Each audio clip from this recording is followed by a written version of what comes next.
always fresh, every day. You're watching Fastlane Daily. The government comes through with cash for a major lending institution. Does that mean an early spring thaw is in store for the auto industry? Also, Ford talks up its latest hands-free device, a UK sports car builder goes electric, and how close is the next high-performance Ford Taurus to being made? What's up, everybody? I'm Derek D, and you're watching Fastlane Daily. And you guys can check us out on Twitter.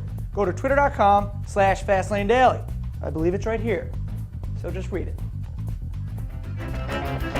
Fastlane Daily with Derek D, always fresh every day. The U.S. Treasury has announced troubled car lender GMAC will get billions in aid under the government's Troubled Assets Relief Program, or TARP. The lending company co-owned by GM and Chrysler parent Cerberus Capital will get $5 billion in TARP funds plus another $1 billion from a General Motors purchase of GMAC equity backed by the U.S. Treasury. The money is expected to free up GMAC to make auto loans and stimulate the new car retail industry, which lately has been about as active as Wilfred Brimley's transverse colon. Diabetes. The deal comes on the heels of the U.S. Federal Reserve approving GMAC's request to be considered a bank holding company, not just a bunch of guys with pens signing stuff.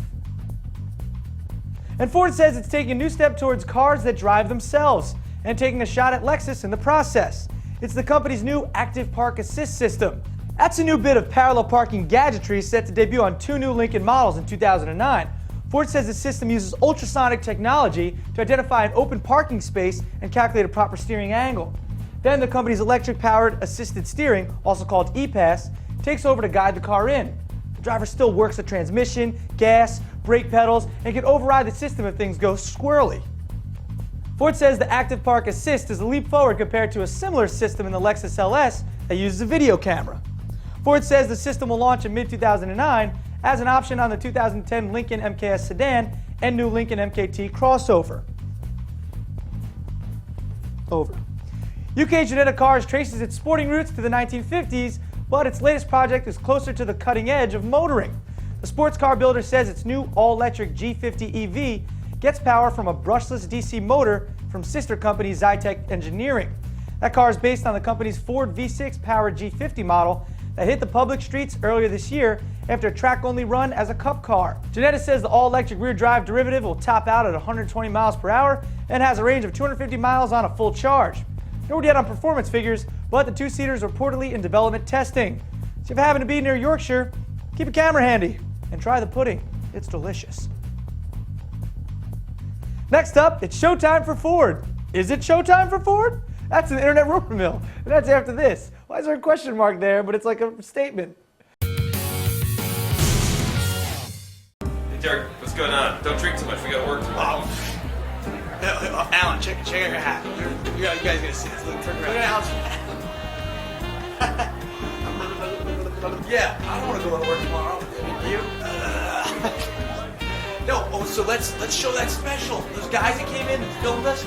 You're talking about 419 Park, right? Yeah, 419 Park. These dudes came in and filmed us, and it's like a behind the scenes, and you're gonna check it out. 2 days of it.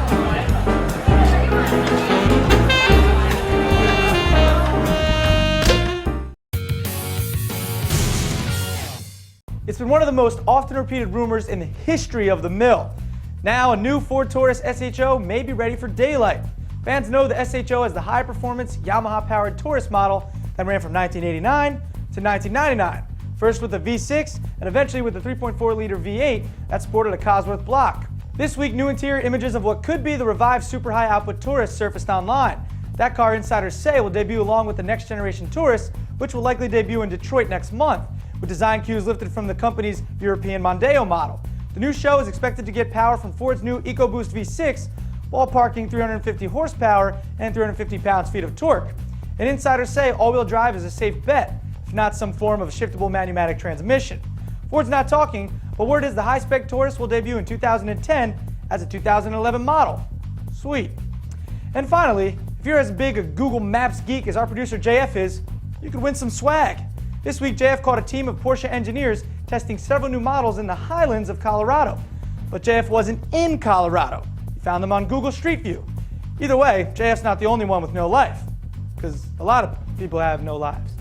So if you're ever surfing Google Street View and come across something cool and unexpected and related to cars or maybe 17 country. Hey, you put my address there? I caught you. And then you might see like a rare Shelby Mustang parked in front of a Krispy Kreme or a disguised prototype in high altitude testing. Let us know at tips@fastlanedaily.com and we'll send you some stuff. Well, that wraps up Fastlane Daily for today. I'm Derek D. Howdy hey and howdy ho. It's Tuesday. Let's go.